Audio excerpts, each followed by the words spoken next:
আমি অনারে বিশেষ করে আর দেশনেত্রী বেগম খালেদা জিয়া অসুস্থ তেনলে দোয়া করিবেন এবং আর তারেক রহমান স্যার আগামী ইনশাল্লাহ আগামী মাসের শেষের মধ্যে আর তারেক রহমান দেশনীতি ফিরে আইতে তো আর তে আইলে দেশ আর দল আরো সাঙ্গ হইব দল আরো সাঙ্গ হইব এবং আর দল আরো শক্তিশালী হইব। এখন বিএনপির নিচে যে গণজোয়ার শুরু হইয়ে ওনারা এই গণজোয়ারের দড়ি রাম করবে ইলেকশন পর্যন্ত এবং আর সবচেয়ে বেশি আমি বিশেষ করে ওনারার পূর্ব ষোলশোর নীতি অতীতের রেকর্ডও হতে পূর্ব ষোলশোর এটা 100 জন ভোটার তাইলে 90 জনই তো বিএনপি। এই যে ঐতিহ্য ওনারা অতীতে জিয়ান রেকর্ড করছেন ইয়ান আগামী দিনের ইলেকশন পর্যন্ত ওনারা আগামী যতদিন পর্যন্ত বিএনপি দুনিয়া দিনে বাঁচিয়ে যাতে অনত করি রাম করি আর ওনারা যেরকম ওনারা জিয়ান করছেন ওনারা ফুয়াশার হইয়েন ওনারা যেন এই আদর্শে জিয়া রহমানের আদর্শে যে জিয়া রহমান সব দেশপ্রেমিক নেতা আছিল এবং দেশপ্রেম লইয়ে না এবং আরকান হতে সততা এই দুই জিয়া রহমানের বড় গুণ দেশপ্রেম এবং সততা ইয়ারলাই দেশ শাসন করছে আর তার কর্মী হিসেবে আর এবং তারেক রহমান সাহেবের কর্মী হিসেবে আর ইনশাল্লাহ এই দেশপ্রেম এবং সততা লই যেন আরো যেন এই রাজনীতি করিতে পারি এবং আর যেন বিএনপি যদি ওনারা দানস হিসেবে বিজয় করি ক্ষমতা নানন এই দেশপ্রেম এবং সততা লই জানা দেশ পরিচালনার যেন দায়িত্ব আল্লাহ তালা আর দেয়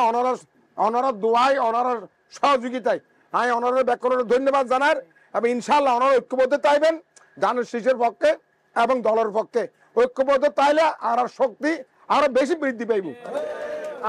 আর বেশি বক্তব্য না রাখি আর বিশেষ করে মুরব্বী যারা আছেন ইতারা ধন্যবাদ জানাই। বাংলাদেশে ফ্যাসিস্ট যাওয়ার পর থেকে ফ্যাসিস্ট সরকার আমরা এই যে সামনে নির্বাচন সে কাঙ্ক্ষিত সময় এটা আমাদের সামনে এসেছে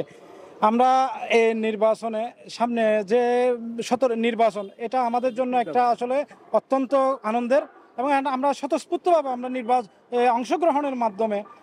ভোটের মাধ্যমে আমরা ইনশাআল্লাহ দানের শীষের জয় সুনিশ্চিত থাকবে। আসলে আপনারা জানেন আমাদের বাংলা জাতীয়তাবাদী দলের আমাদের আজকে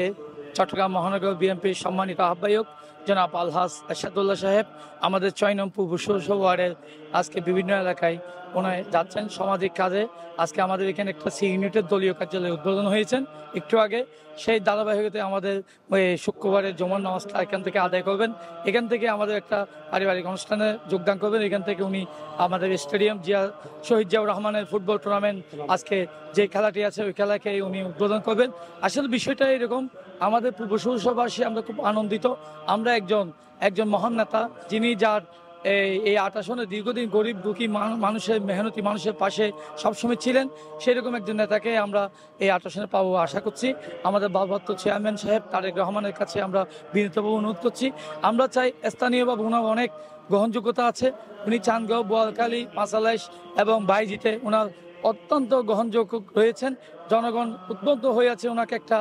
দানের শীষের কান্ডারি হিসাবে ওনাকে একটা ভোট দিয়েছেন। আপনারা জানেন উনি 8 নির্বাচনে 2008 সালে আসনে এই আসন থেকে নির্বাচন করেছিলেন, এই আসনে উনি বিপুল ভোট পেয়েছেন। ওনারা জানেন আমাদের একটু পরিবর্তিত নির্বাচনে উনি পরাজিত হয়েছেন, উনি জনগণের বিজয় ছিলেন, জনগণের সাথে উনি একত্রতা প্রকাশ করে ওনাকে জনগণ অনেক ভোট দিয়েছেন। সে আশায় আমরা আগামী দিনে আবারও আমরা এরশাদুল্লাহ ভাইকে আমরা সাথে নিয়ে জনগণের কাছে যাব, ইনশাল্লাহ জনগণ আমাদেরকে সেই জয়যুক্ত করবো এবং সেই আশা ব্যক্ত করে আমি সবাইকে আন্তরিক ধন্যবাদ জানাচ্ছি।